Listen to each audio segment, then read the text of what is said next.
चिंकी चिड़िया, जो कि बहुत अमीर चिड़िया थी, उसका इकलौता बेटा कालू कौवा उसके साथ रहा करता था। चिंकी का एक अरमान था कि वो अपने बेटे की शादी अपनी पसंद की चिड़िया के साथ करवाए और बहुत ही धूमधाम के साथ वो अपनी बहू को अपने घर में लेकर आए। ऐसे ही एक दिन चिंकी अपने बेटे कालू से कहती है, बेटा अगर तू तैयार है तो मैं रिश्तेदारों में बात करूं तेरी शादी के लिए।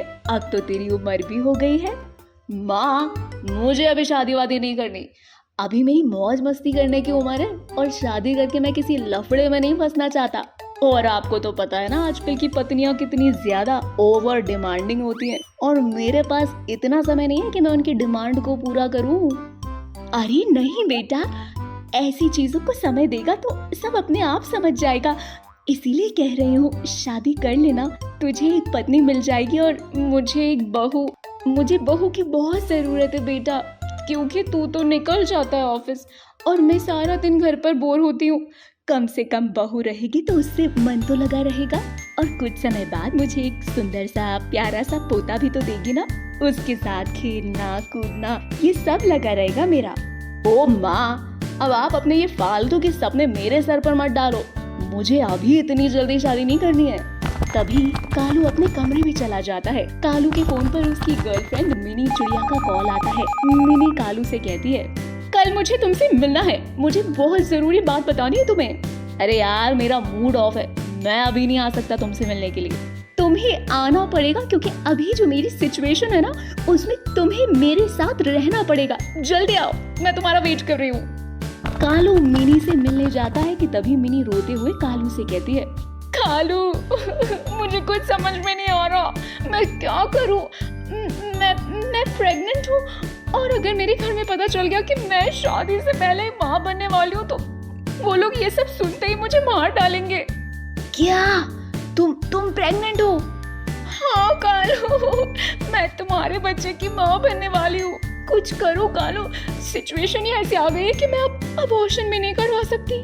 यार ये सब कैसे हो गया? मेरा मतलब है मुझे कुछ समझ में नहीं आ रहा, मैं क्या करूं?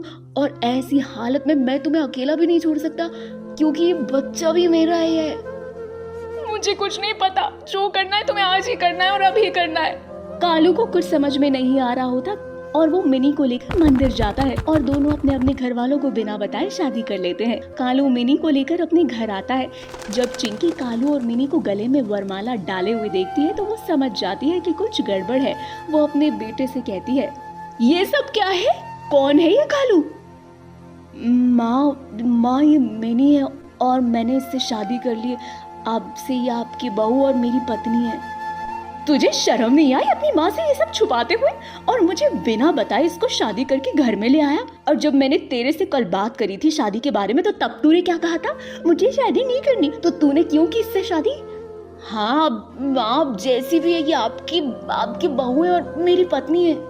मैं इसे अपने घर की बहू कभी नहीं मानूंगी। पता नहीं कौन से कुल की कौन से खानदान की है और तू इसे अपने घर की बहू बनाकर ले आया। निकल जा मेरे घर से, मैं इसे अपने घर में नहीं आने दूंगी। माँ, अगर ये घर में नहीं रहेगी तो मैं भी इस घर में नहीं रहूंगा, बल्कि मैं इसके बिना जिंदा ही नहीं रहूंगा। अब आप सोच लो कि आपको अपना बेटा चाहिए या नहीं। कालू अपनी माँ से जिद करने लगता है और बेटे की जिद के आगे चिंकी को झुकना पड़ता है। वो मिनी को अपने घर में आने की अनुमति दे देती है। ऐसे ही समय बीतता जाता है और कुछ हफ्तों बाद चिंकी को पता चल जाता है कि मिनी माँ बनने वाली है। ये सब देखकर चिंकी को समझ आ जाता है कि शादी से पहले ही मिनी प्रेग्नेंट थी और इसी चीज का ताना देते हुए वो मिनी से कहती है, अरे किसका पाप लेकर आई है यहाँ पर? माँ जी, ऐसे तो मत बोलो कि ये किसी का पाप है।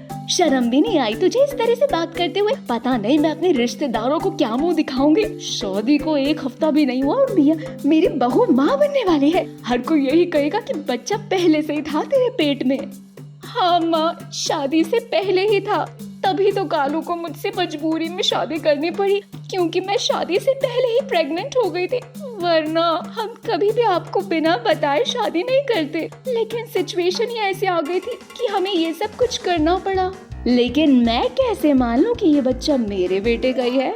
माँ जी, ये सब मुझे साबित करने की जरूरत नहीं है कि ये बच्चा किसका है। चिंकी को मिनी की बात सुनकर गुस्सा आता है और वो मिनी को जोर जोर से धक्का मार देती है। मिनी जाकर जमीन पर गिरती है और बेहोश हो जाती है। चिंकी घबरा जाती है और उसे उठाकर हॉस्पिटल लेकर जाती है, जहां डॉक्टर मिनी का इलाज करते हैं। इलाज करने के दौरान पता चलता है कि मिनी का होने वाला बच्चा अब इस दुनिया में नहीं रहा। जब ये खबर कालू को लगती है तो वो अपनी माँ को गुस्सा करते हुए कहता है, माँ, आपने मेरे बच्चे का खून किया है। वो बच्चा मेरा था, लेकिन आपने उसे आने से पहले ही मार दिया। क्या दुश्मनी थी आपकी मेरी पत्नी और मेरे बच्चे से? बेटा, मुझे माफ कर दे, मैं गुस्से में आ गई थी और मैंने बहू को धक्का मार दिया, वरना मेरा ऐसा कोई इरादा नहीं था तेरे बच्चे को नुकसान पहुंचाने का। थोड़ी ही देर बाद मिनी को आ जाता है होश और चिंकी अपने बहू और बेटे दोनों से माफी मांगती है। इसके बाद मिनी अपनी सास को माफ कर देती है, लेकिन चिंकी को अपनी गलती का एहसास हो जाता है और वो हंसी खुशी मिनी को अपने बहू के रूप में स्वीकार कर लेती है, जिसके बाद वो तीनों हंसी खुशी अपना जीवन जीने लगते हैं। चिंकी चिड़िया की सास मेनका कबूतरी जो अपनी बहू चिंकी पर आए दिन अत्याचार करती रहती थी। ऐसे ही एक दिन चिंकी गैस पर खाना बना रही होती है, तभी उसकी सास वहाँ आकर उससे कहती है, ओ महारानी, गैस पर खाना नहीं बनाना है, तुझे चूल्हे पर खाना बनाना है। चूल्हे पर खाना बनाने के लिए लकड़ियों की जरूरत होती है, तो जाकर जंगल से लकड़ियाँ ले आ, समझी? माँ जी, गैस तो खत्म नहीं हुई, फिर मैं चूल्हे पर खाना क्यों बनाऊं? वो इसीलिए क्योंकि तू दहेज में गैस सिलेंडर लेके नहीं आई थी, इसीलिए तुझे चूल्हे पर खाना बनाना पड़ेगा। और जाकर लकड़ियाँ ले आ, वरना तेरी टांग तोड़ दूंगी मार मार कर। जैसे ही चिंकी लकड़ियाँ लेने घर से बाहर जाने लगती है, तभी उसे चक्कर आता है और वो जमीन पर नीचे गिर जाती है। उसकी सास किसी तरह से उसे उठाकर अंदर ले जाती है और डॉक्टर को फोन करती है। तभी वहाँ बबली चिड़िया, जो कि एक डॉक्टर होती है, बबली चिंकी का चेकअप करती है और चिंकी की सास से कहती है, अरे वाह, ये तो गुड न्यूज है, आपकी बहू माँ बनने वाली है। आपको इसका खास ध्यान रखना पड़ेगा क्योंकि चिंकी बहुत कमजोर है, इसीलिए इसे सुबह शाम फ्रूट्स वगैरह, जूस वगैरह और टाइम टू टाइम दवाई वगैरह दो, ताकि ये स्वस्थ रहे और इसका बच्चा भी। यहाँ तो खाने के लाले पड़े हैं, कहाँ से मैं फ्रूट लाके दूंगी, कहाँ से मैं दवाइयाँ लाकर दूंगी, मेरे पास इतने पैसे नहीं है डॉक्टर। अरे कैसी बातें कर रही हैं आप? अगर आप अपनी बहू का अच्छे से ध्यान नहीं रखेंगी तो आपकी बहू और आपके होने वाले पोता या पोती, इनकी जान को खतरा हो सकता है, इसीलिए परिवार आपका है, आपको ध्यान रखना है। बबली डॉक्टर कुछ दवाइयाँ लिखकर चली जाती है। चिंकी की सास को बहुत गुस्सा आता है और वो चिंकी से कहती है, अरे तू माँ ही तो बन रही है ना, इसमें इतना खर्चा करने की क्या जरूरत है? तेरे पेट में कुछ भी हो, इससे मुझे फर्क नहीं पड़ता। कौन सा वो बच्चा पैदा होने के बाद मुझे पैसा दे देगा, इसीलिए मैं तो तुझे कोई जूस फ्रूट वगैरह नहीं देने वाली। जो नॉर्मल खाना हम खाते वही खाएगी तू, और जैसी है वैसे ही काम करेगी। तेरी कोई लॉटरी नहीं लगी है, बस तू प्रेग्नेंट हुई है, समझी? माँ जी, आप कैसी बातें कर रही हैं? अगर मेरी जगह आपकी बेटी होती और जैसा आप मुझसे कह रही हैं वैसा उसकी सास भी आपकी बेटी के साथ करती तो आपको कैसा लगता? चिंकी की सास को बहुत गुस्सा आता है। चिंकी के मुंह से ऐसे शब्द सुनकर वो गुस्से से लाल पीली हो जाती है और वहीं पास में रखा एक डंडा उठाकर चिंकी को बहुत बुरी तरह से मारने लगती है।